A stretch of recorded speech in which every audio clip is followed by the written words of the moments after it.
Hey everybody, welcome to Garden Time with Belle.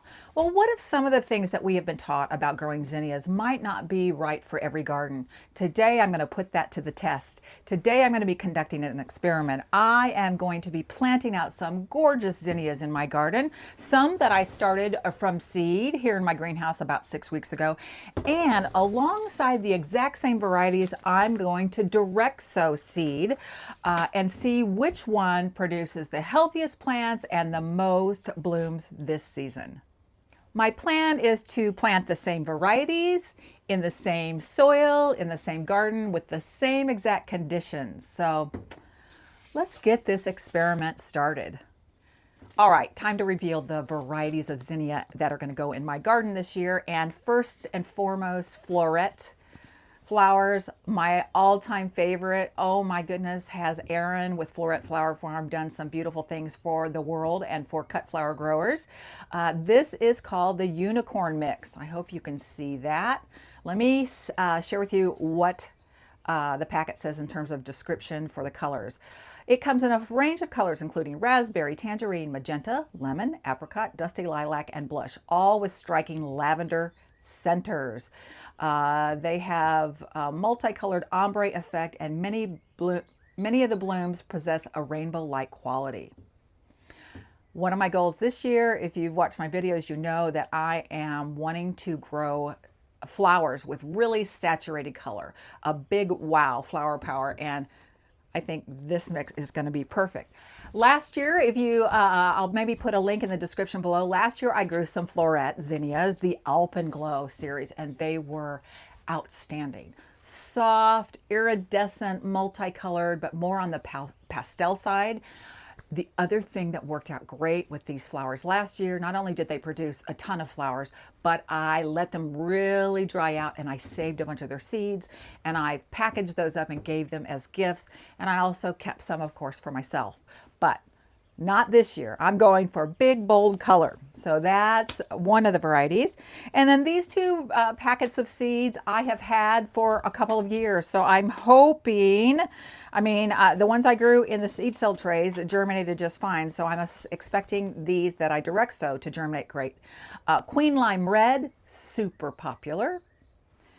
And Queen Lime Blush. They're going to be grown in the same raised bed so that they'll coordinate nicely together. And then I think I'm going to pop in the fourth variety. Now, I did not start these in seed cell trays, but I'm going to direct sow all of these seeds. And this is called, this is from Park Seed, called Zowie Yellow Flame. Again, bright, bold, multicolored petals on this variety. So I think that'll play nicely with the Queen Lime series.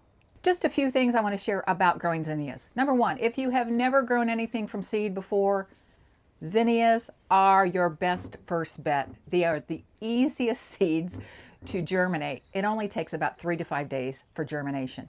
When I plant the seeds out there, they only go down 1/4 of an inch, barely below the surface of the soil. So they're really, really simple to grow.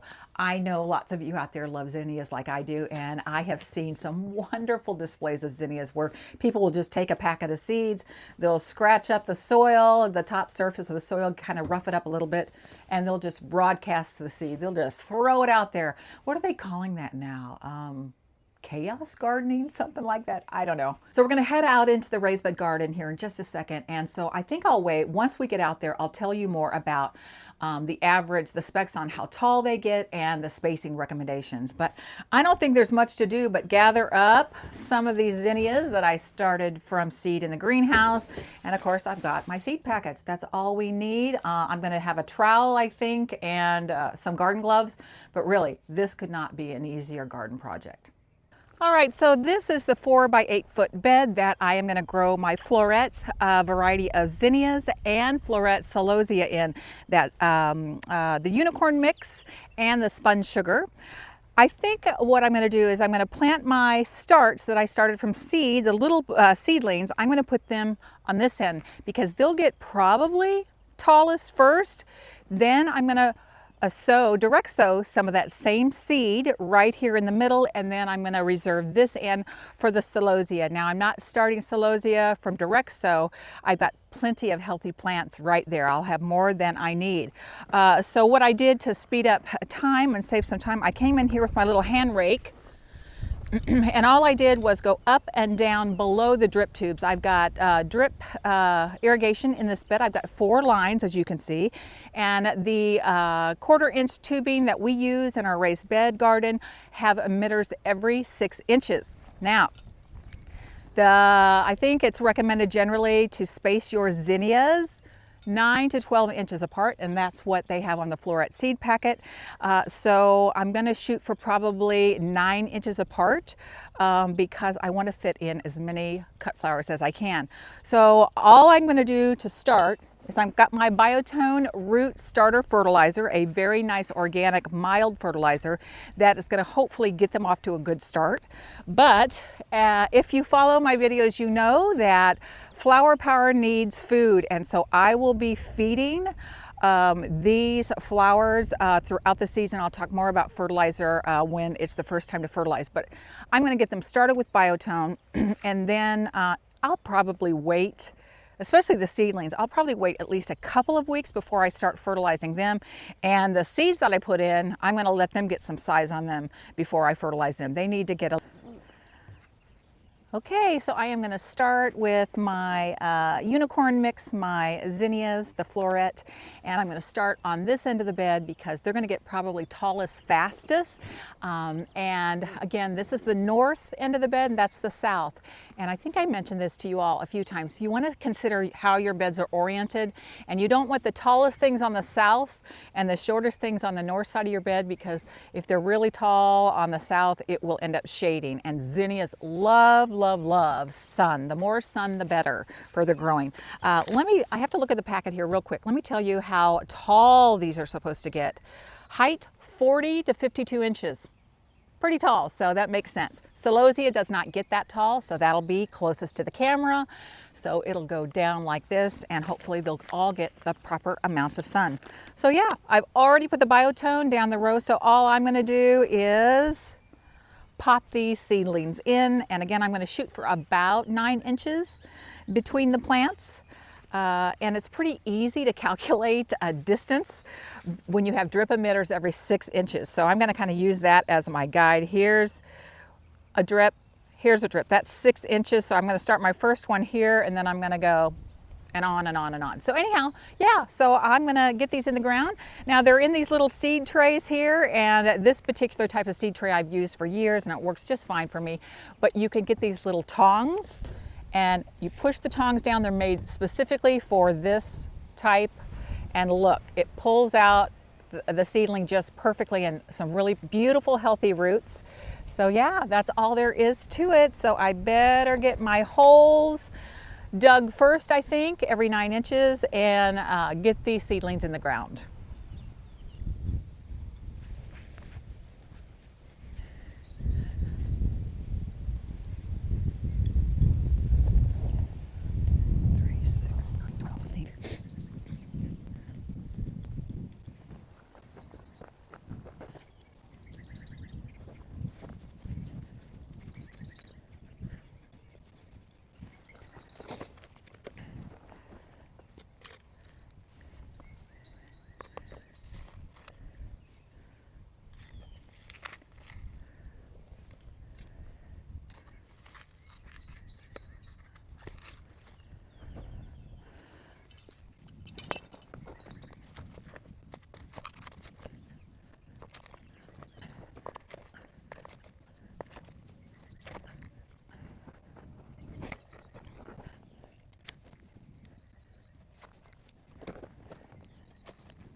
Okay, here is where the experiment starts. And so what I have decided is I am going to sow 2 zinnia seeds, one on either side of the drip, and the drip little openings are every 6 inches. And so I'm going to just give myself maybe a 50-50 chance they'll germinate. So that's all I need to do. So I'm only going to do that for 3 rows all the way across because I have to leave space for these beautiful sugar spun celosia at the end of this bed. So 1 on either side. You know, I have learned over the years that for most things, unless you really are confident in the quality of your seeds, and Floret seeds have, in my experience, been amazingly productive, really high germination rates. But if you're not sure, oh, you know, seed's not that expensive. So, you know, I would oversow just to give myself a little insurance that they're going to grow. Okay. Let me lightly, and I mean lightly, cover these seeds. That's kind of the challenge with seeds that only need to go 1/4 of an inch down. I mean, that's just not any length at all. In fact, where is my, oh, let me show you something. Let me grab my chopstick. If you are new to seed starting and, you know, it's a little bit tricky figuring out how deep to sow your seeds, I take a chopstick and I just use a Sharpie and mark 1/4 inch, a 1/2 inch, and a full inch. And so sometimes if you just put it in the soil, I mean, look at how shallow 1/4 inch is. That's just nothing. So I'm just gonna barely cover the seeds that I've sown with a little of this soil and hope that it works. All right, time for me to dig my holes for my celosia spun sugar, and the recommendation on these is spacing 9 to 12 inches apart. I think I have about 16 starts in here, so 4, 4, 4, and 4 is gonna make 16 last time I counted. So, you know, they might be a little close together, but you can sometimes get away with packing in things in raised beds versus out in the landscape. So I think that's gonna be my approach. So yeah, it's same exact process as you saw with the other start. So let me just speed through this, and then we're gonna go to a different raised bed, not in this part of the garden, but on the south side of the house. I have an extra box that my husband built me for more cut flowers, and that's where we're gonna put the Queenie Lime Red and Queenie Lime Blush series.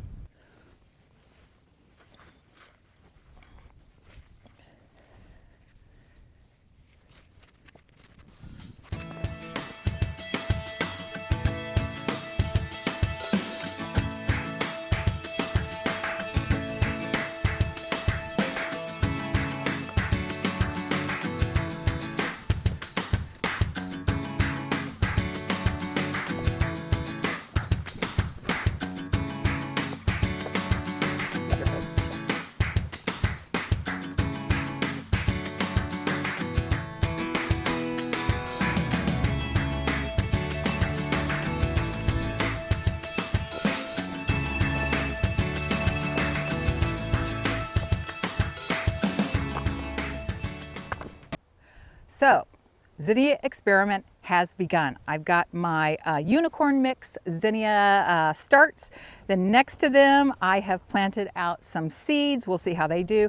And next to them, I've got my celosia in the spun sugar combination, because all of these will make gorgeous bouquets. If you haven't watched my videos before, you might not know that I am a big proponent of combining flowers, herbs, and veggies all in the same area. They support each other greatly. They will bring in pollinators that are going to pollinate some of my veggie crops, and vice versa. So I love to diversify whenever possible. Okay, so the only thing that's left, I did go ahead and turn the drip on. You always want to check your drip before the season starts and regularly check it after that. But I am going to go ahead and hand water the starts and the seeds in. I will need to come out here and check my seedlings every day. Again, it only takes 3 to 5 days usually for zinnia seeds to germinate. So I'm going to give them all a little bit of a drink, and then we're going to head to the south side of the house where I'm going to plant more zinnias just like I did these.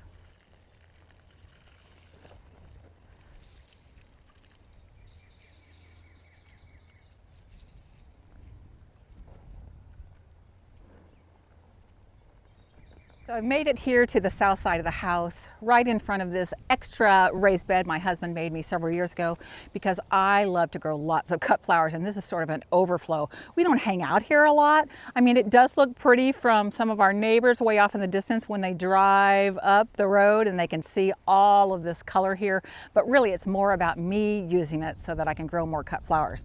I have grown zinnias in here repeatedly. I have grown ageratum, celosia, gomphrena. I've also grown dahlias in here, and in fact that's why you see these posts. I tried a staking method where you put netting about right here and more netting up, and so your dahlias can just grow and they're going to be supported, and that worked really, really well. But today it's all about more zinnias. So Queen Lime Red, Queen Lime Blush, and the Zinnia Zowie Yellow Flame. So I think what I'm going to do is the back row is going to be where I'm going to pop in my mature plant starts, and then the front row I am going to plant seed. So I'll try to match them up, you know. So if I've got the Queen Lime Red on the back row, then I'll sow the same seed for it in the front row, etc., etc. So I'm going to make 2 long furrows just like I did out in the other raised bed garden, biotone the rows, and then just get to planting.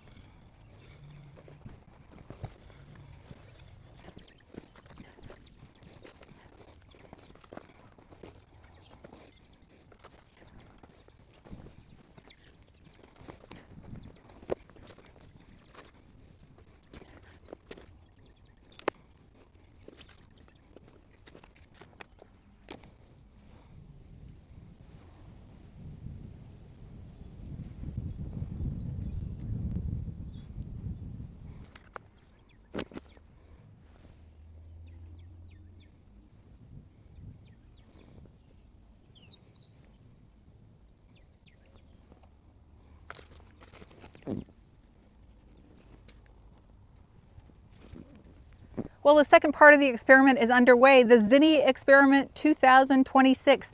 I've got them in there. I placed my drip. I've got 2 lines of drip. They are the 1/4 inch with the 6-inch emitters. So I think that will keep them well hydrated, but of course I have to water them in. If you notice when I was planting, this bed is super dry because I had the drip turned off. There was no reason to have it on at all. So it's not had hardly any moisture except for a little bit that it gets from rainwater. So I'm going to give them a good drink. After that, I will be mulching them, and I'm going to use my shredded, finely shredded leaves, free mulch. We shred it every fall. We store it in one of our compost bins and bring it out when it's planting time. So that will go on this bed as well as the other beds that we did down in the raised bed garden. So anyhow, thanks for coming along today. You're going to have to stay tuned for the results of the experiment. You know, I will be bringing you all along, and throughout the season I do those monthly walkabouts, garden tours, so we will make sure we're checking on the progress. So it'll be really fun to see which plants get taller, bigger, stronger, and produce the more blooms. The ones I started from seed in the greenhouse or just direct sowing like I usually do. So until next time, I wish everybody out there happy gardening.